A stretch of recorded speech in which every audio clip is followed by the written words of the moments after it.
नमस्कार, India voice पर स्वागत है आपका। मैं हूं आपके साथ प्रियंका मिश्रा। बुलेटिन की करेंगे शुरुआत। नक्सलियों पर कार्रवाई पर डिप्टी सीएम विजय शर्मा का बयान। बंदूक की नली से स्कूल और अस्पताल नहीं बन सकते। बंदूक की नली से स्कूल और अस्पताल नहीं बन सकते। हम बातचीत के लिए तैयार। हम बातचीत के लिए तैयार। एनकाउंटर में हुए थे 12 नक्सली ढेर। नक्सलियों को डिप्टी सीएम का संदेश। मुख्यधारा में जोड़ने की अपील। सरकार से आमने सामने बैठकर बात करने की अपील।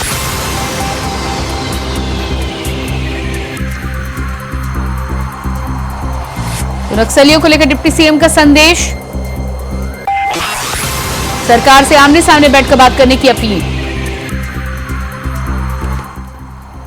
बस्तर के गांवों में विकास पहुंचना है, ये सरकार की प्रतिबद्धता है। इसलिए सबसे हम हाथ जोड़कर नक्सलियों से निवेदन भी करते हैं कि भाई आप बातचीत करें। क्या चाहते हैं? अगर आप ये चाहते हैं कि बस्तर में जल जंगल जमीन जो है आदिवासियों का है, तो हम भी यही चाहते हैं, सरकार भी यही चाहती, दुनिया का मैं कहता हूं पूरे भारतवर्ष के लोग यही चाहते हैं।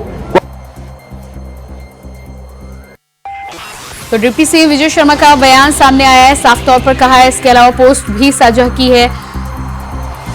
जंगल में बीजापुर की टीम को दंतेवाड़ा टीम के साथ ही साथ जवानों को बहुत बधाई देते हुए उन्होंने कहा है, नक्सलियों से रास्ता भटके हुए लोगों से एक साथ आए, सरकार आमने सामने बैठकर बात करने को तैयार।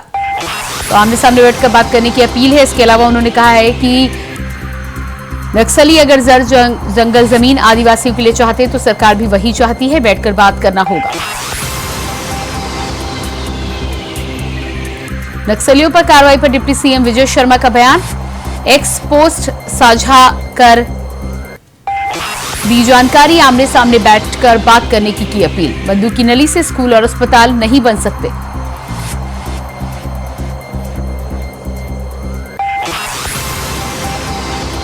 साफ तौर पर डिप्टी सीएम का कहना है, बातचीत के लिए तैयार। नक्सलियों को डिप्टी सीएम का संदेश।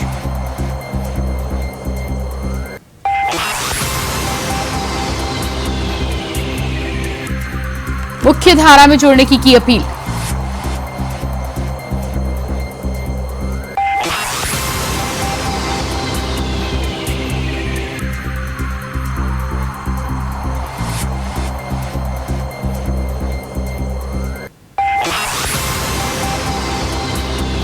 तो डिप्टी सीएम विजय शर्मा के द्वारा ये पोस्ट साझा किया गया है, जिसमें और इसी खबर पर हमारे साथ रायपुर से संवाददाता मनोज शुक्ला लाइव जुड़ चुके हैं। जी मनोज, जिस तरह से नक्सलियों की कार्रवाई के बाद डिप्टी सीएम का बयान सामने आया है, साफ तौर पर बातचीत करने की अपील की है, क्या कुछ पूरा मामला है? साथ ही साथ 10 नक्सलियों के ढेर हो जाने के बाद ताजा हालात क्या हैं? जी प्रियंका, आपको बता दें कि छत्तीसगढ़ में जब से बीजेपी की सरकार बनी है, लगातार नक्सलियों के मार्ग में घुसकर हमारे प्रदेश के जवान जो है लगातार नक्सलियों को मार गिराने का दावा करते आ रहे हैं। और अभी हाल में ही कुछ नक्सलियों के मारे जाने का समाचार मिला था, जिसमें 29 नक्सली और जिसमें हार्डकोर नक्सली का वो बड़े इनामी भी शामिल थे। तो ऐसे में लगातार नक्सलियों की कमर हमारे जवान तोड़ रहे हैं। तो ऐसे में माना जा सकता है कहीं न कहीं छत्तीसगढ़ में सरकार अब नक्सलियों को लेकर काफी गंभीर दिख रही है। ऐसे में लगातार नक्सलियों के लिए कार्रवाई हो रही है। और कुछ दिन पहले चुनावी सभा को संबोधित करने यहाँ पर गृह मंत्री अमित शाह जी आए थे। उन्होंने भी कहा था कि हम छत्तीसगढ़ से नक्सलवाद को पूरी तरह से हमेशा के लिए खत्म कर देंगे। तो कहीं न कहीं ऐसा माना जा रहा है कि ये पहल जो है छत्तीसगढ़ सरकार के साथ सेंट्रल गवर्नमेंट की भी, जैसे सीआरपीएफ के जवान भी इसमें शामिल थे। कल की घटना जो 12 नक्सली मारे गए हैं, तो ऐसे में कहीं न कहीं ये देखा जा रहा है कि इस समय सरकार जो है काफी गंभीर है नक्सलियों को लेकर।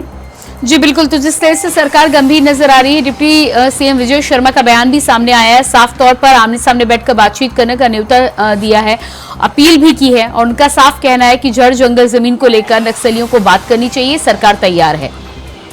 जी बिल्कुल प्रियंका, आपको बता दें कि छत्तीसगढ़ के सीएम विष्णुदेव साय की भी तरफ से और गृह मंत्री जो है विजय शर्मा जी की भी तरफ से लगातार नक्सलियों से बात करने की बात कही जा रही है। कल भी जो उन्होंने बयान दिया है, डिप्टी सीएम यहाँ के विजय शर्मा और गृह मंत्री भी है, छत्तीसगढ़ के, उनका साफ तौर पर कहना था कि बंदूक किसी बात का हल नहीं है। तो ऐसे में नक्सलियों को बात करना चाहिए, चाहे वो मीडिएटर के जरिए, चाहे वो मेल के जरिए, इंटरनेट के जरिए, किसी भी तरीके से उनको सरकार से बात करनी चाहिए। हम उनके लिए, उनको मुख्य धारा में जोड़ने के लिए हम लोग हर स्तर से प्रयासरत हैं।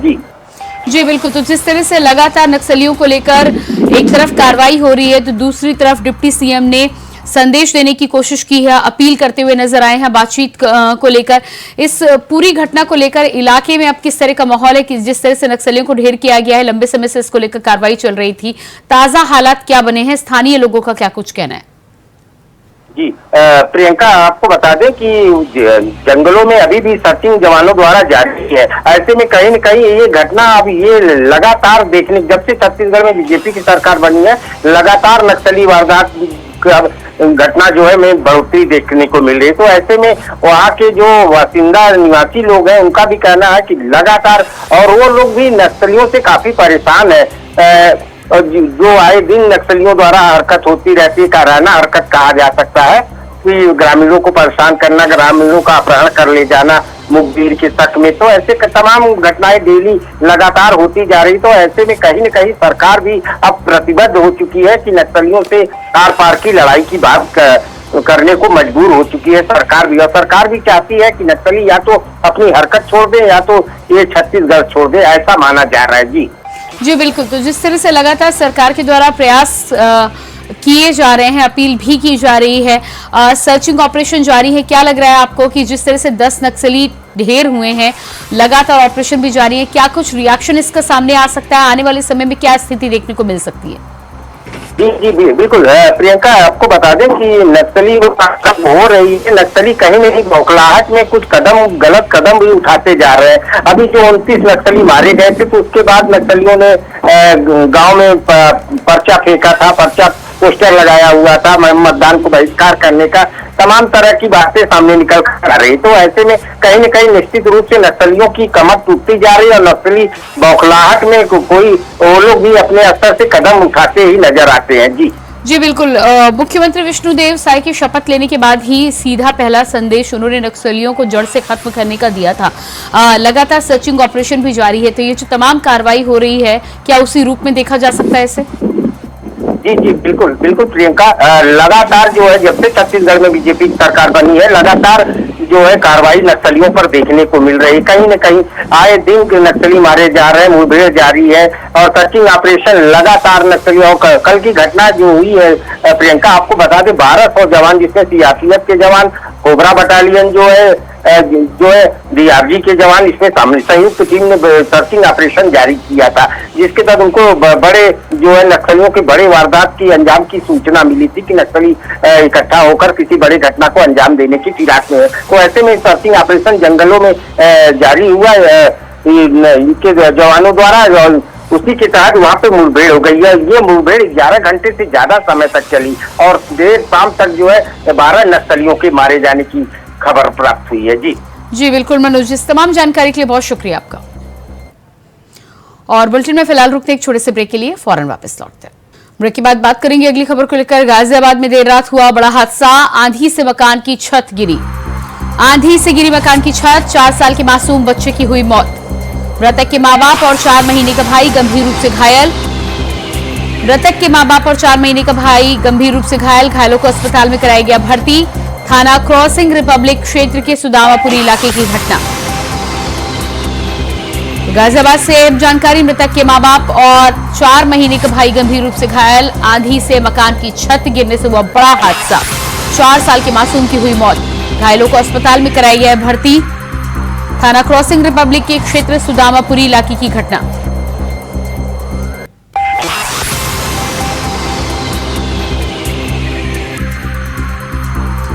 गाजियाबाद में देर रात हुआ बड़ा हादसा, आंधी से मकान की छत गिरी।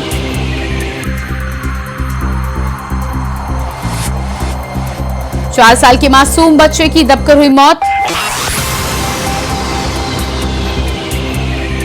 और इसी खबर पर हमारे साथ गाजियाबाद से संवाददाता प्रवीण कुमार जुड़ चुके हैं। जी प्रवीण, गाजियाबाद में जिस तरह से बड़ी घटना निकलकर सामने आ रही है, मकान की छत गिरने से 4 साल के मासूम बच्चे की मौत बताई जा रही है। क्या है पूरी जानकारी? प्रियंका, कल दरअसल आंधी आई और तेज बारिश आने से यहाँ गाजियाबाद के कोचिंग थाना क्षेत्र में एक परिवार अपने परिवार रहता था। इसी दौरान जो है कल जब आंधी आई तो आंधी आने से जो है छत अचानक से भरभराकर गिर गई। उस समय ये हादसा हुआ जब उस मकान में परिवार के सदस्य थे। इसी दौरान जब ये छत गिरी तो एक 4 साल के मासूम की वहाँ मौत हो गई और परिजन भी इस पूरी घटना में घायल हो गए। जब वहाँ देखा तो वहाँ हंगामा, वो शोर शराबा सुनकर पड़ोसी वहाँ पहुंचे और पुलिस को सूचना दी। मौके पे पहुंची पुलिस ने मासूम को मलबे में से निकाला और अस्पताल पहुंचाया, लेकिन अस्पताल में इलाज के दौरान उस बच्चे की 9 साल के बच्चे की मौत हो गई। वहीं परिजन में जो है उसका एक भाई है और उसके पिता भी घायल बता रहे, जिनका इलाज जो अस्पताल में चल रहा है। जी प्रियंका।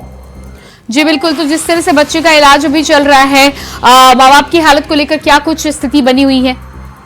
डॉक्टरों का कहना है कि कल रात जो है पुलिस उनको लेकर आती माता पिता को और एक उसका भाई है। कल जो घटना में घायल हो गए थे का इलाज चल रहा है फिलहाल। और इस पूरी घटना में पुलिस का कहना है कि जो इसमें जो 4 साल का मासूम जिसमें घायल हुए वो साथ किराए पे रहते थे। मकान मालिक को सूचना दी लेकिन मकान मालिक मौके नहीं पहुंचा। पुलिस उनके किसी कार्रवाई करने की बात कर रही है, लेकिन कल आंधी तूफान से जिस तरीके का हादसा हुआ उसमें एक 4 साल के मासूम की मौत होने से लोगों और परिजनों में काफी जो है रोष है। और दुख की इस घड़ी में जो है वहाँ आसपास के पड़ोस के लोग भी जो है मकान मालिक को भी कह रहे हैं कि आप शिकायत की गई थी कि मकान मालिक को रिपेयर करा दीजिए, लेकिन अगर समय रहते ये रिपेयर की जाती तो शायद ये हादसा ना होता। जी बिल्कुल, तो इस पूरे मामले में जिस तरह से कहीं ना कहीं मकान मालिक को भी कटघरे में खड़ा किया जा रहा है, पुलिस अब इस पूरे मामले की छानबीन कर रही है। क्या कुछ किस तरह से छानबीन कर सकती है और क्या मकान मालिक से भी पूछताछ कर सकती है इस पूरे मामले को लेकर? निश्चित तौर पर प्रियंका, जिस तरीके से एक 4 साल के मासूम की जो इस पूरी दुर्घटना में कल तेज आंधी और तूफान आने से छत गिरने से जो बच्चे की मौत हो गई है, तो परिजनों ने सीधा आरोप मकान मालिक पे लगाया है कि मकान मालिक ने इसको मकान की छत को अगर रिपेयर करा लेता तो कहीं ना कहीं आज उनके बच्चे की मौत ना होती है, वो परिजन भी वहाँ घायल ना होते। इस पूरे मामले में पुलिस का कहना यह है कि कोचिंग थाना रिपब्लिक के जो थाना प्रभारी उनका कहना है कि तहरीर के आधार पर उनके खिलाफ जो कार्रवाई की जाएगी मकान मालिक के। फिलहाल जो है जो घायल उनके परिजन है उनका अस्पताल में इलाज चल रहा है। जी बिल्कुल, तो घायल परिजनों का अस्पताल में इलाज चल रहा है। बच्चे का पोस्टमार्टम के लिए क्या बॉडी को भेजा जा चुका है? साथ ही साथ क्या किसी की गिरफ्तारी अभी तक की गई है इस पूरे मामले में? फिलहाल इस पूरे मामले में अभी किसी की फिलहाल गिरफ्तारी नहीं गई है। पुलिस तहरीर के आधार पर जो मकान मालिक है उसको पूछताछ के लिए बुला रही है, लेकिन मकान मालिक अभी पहुंचा नहीं है। मकान मालिक के आने के बाद पुलिस पर कार्रवाई करेगी और जो बच्चे का जो है जो इस पूरी घटना में जो बच्चे की मौत हो गई है उसके पोस्टमार्टम के बाद ही पता चलेगा कि किस तरीके से क्या ये मकान के दीवार छत गिरने से ये हादसा हुआ या कोई अन्य कारण इसके पीछे है, क्योंकि पोस्टमार्टम में साफ निकलकर ये क्लियर हो पाएगा कि ये मलबे जो छत गिरी है उस पर गिरने से जो बच्चे की मौत हुई है।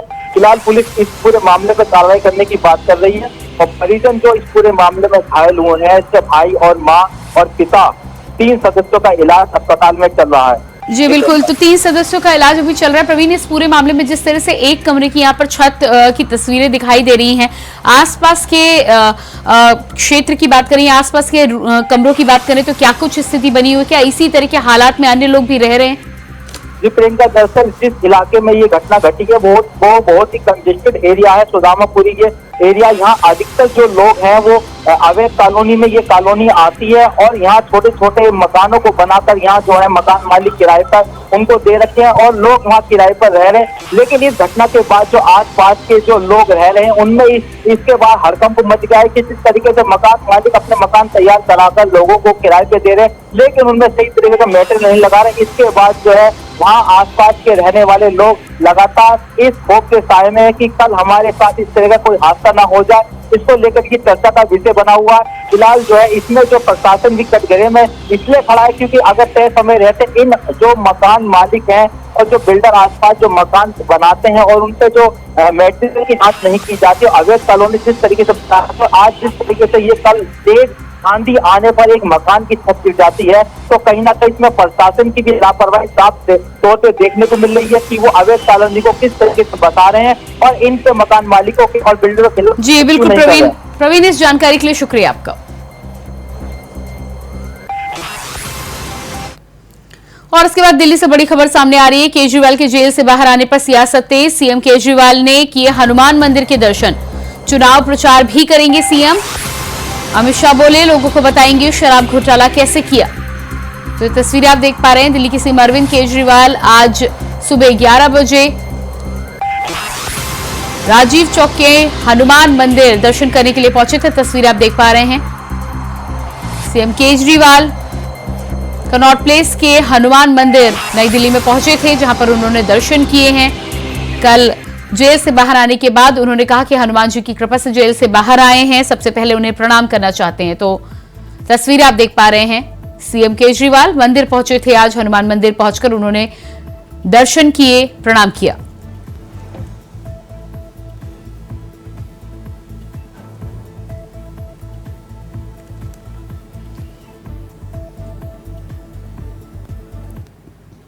इटावा में बाहरपुर नगला मूलू गांव में सामने नहर के किनारे झाड़ियों में मिला अज्ञात महिला का जला शव। इलाके में इस शव के मिलने के बाद हड़कंप का माहौल है। पुलिस और फॉरेस्टिंग टीम ने साक्ष्यों के आधार पर जांच पड़ताल की शुरुआत कर दी है। तो वहीं इटावा में बाहरपुर के समीपवर्ती नगला मूलू गांव के बाहर नहर के किनारे झाड़ियों में अज्ञात महिला का शव मिलने से हड़कंप मच गया है। घटना पर पहुंची पुलिस और फॉरेंसिक टीम जांच पड़ताल में जुटी हुई है। शव के पास कुछ ही दूरी पर कुछ सामान भी बरामद किया गया है, जिसके बाद पुलिस का मानना है कि हत्या करके शव को यहां लाकर जलाया गया है। पुलिस ने शव को कब्जे में लेकर पोस्टमार्टम के लिए भेज दिया है।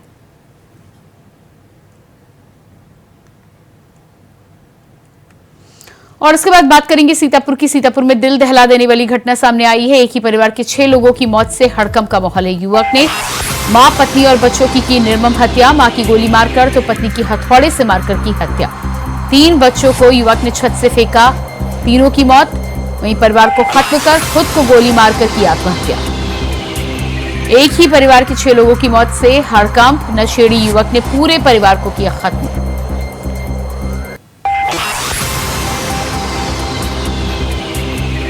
रामपुर थाना क्षेत्र के पल्हापुर गांव की घटना।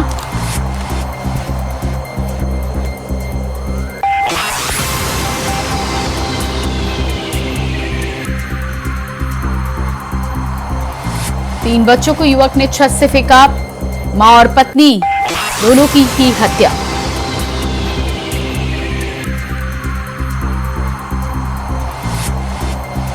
परिवार को खत्म कर खुद को मारी गोली। एक ही परिवार के 6 लोगों की मौत से आसपास के क्षेत्र में हड़कंप।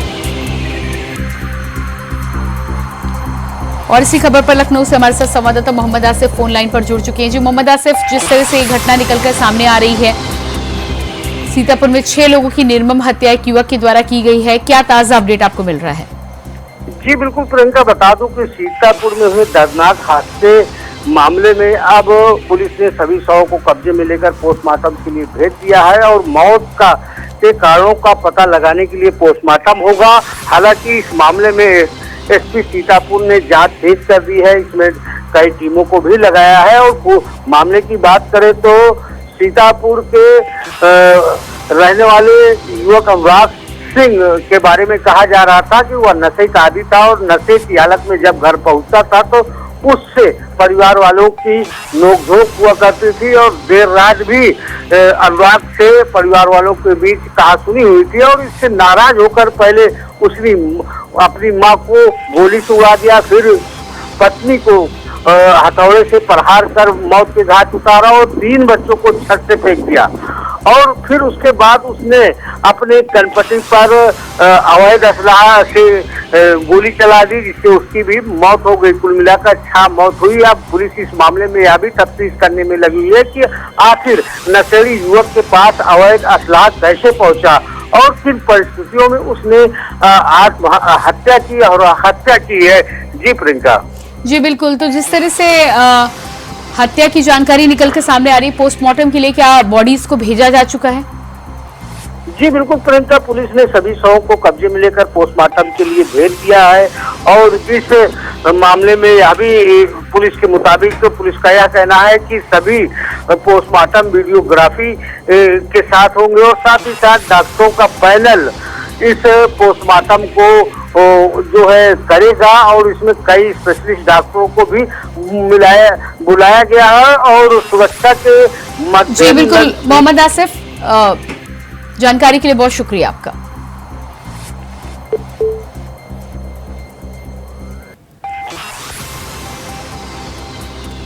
तो सीतापुर में नशेड़ी युवक ने एक ही परिवार के 6 लोगों को मौत के घाट उतारा। इस पूरे मामले में हमारे संवाददाता जानकारी दे रहे थे कि पोस्टमार्टम के लिए डेड बॉडीज को पुलिस भेज चुकी है। इस पूरे मामले में अब छानबीन की जा रही है कि घटना के पीछे की वजह क्या थी।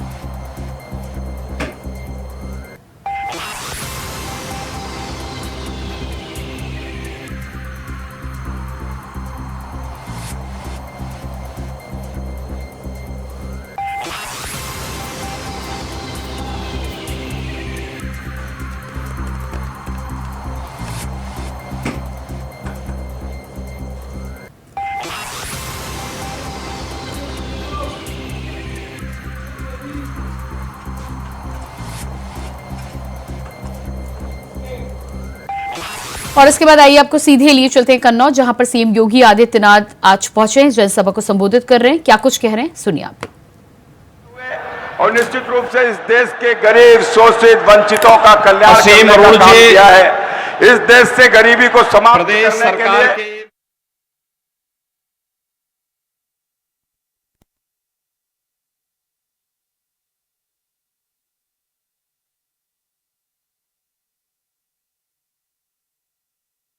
भारतीय जनता पार्टी के प्रत्याशी से सुब्रत पाठक जी, जिला प्रभारी कानपुर देहात से अशोक राजपूत जी, जिला अध्यक्ष कानपुर देहात मनोज शुक्ला जी, नगर पंचायत अध्यक्ष से राजेंद्र सिंह राजू जी, नगर पालिका अध्यक्ष जीजक अमित तिवारी जी, आज के इस पूर्व विधायक श्रीमती निर्मला संखवार जी, आज के इस चुनावी सभा में उपस्थित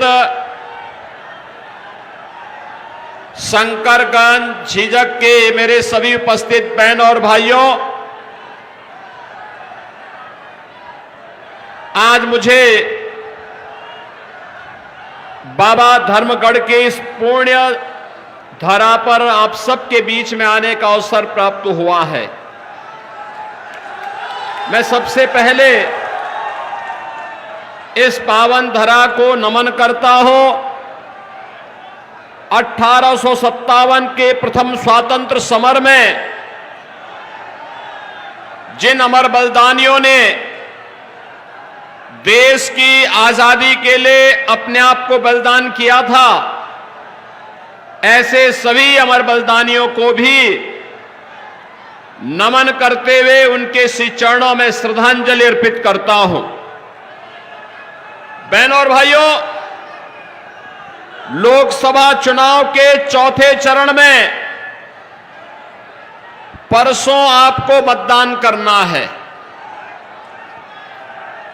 अब तक के 3 चरण पूरे हो चुके हैं। आधा चुनाव संपन्न हो चुका है और बहनों और भाइयों, पूरे देश में एक स्वर से स्वीकार किया है कि फिर एक बार जैसे जैसे लोकसभा के चुनाव अलग अलग चरणों में पूरे हो रहे हैं, ऐसे ऐसे आवाज आ रही है कि अब की बार 400 पार। और झीझक के अंदर आपका उत्साह दिखाता है कि तो आप कन्नौज से सुन पा रहे थे उत्तर प्रदेश की सीएम योगी आदित्यनाथ को। और इसी के साथ फिलहाल इस बुलेटिन में इतनी खबरों का सिलसिला जारी रहेगा। नमस्कार।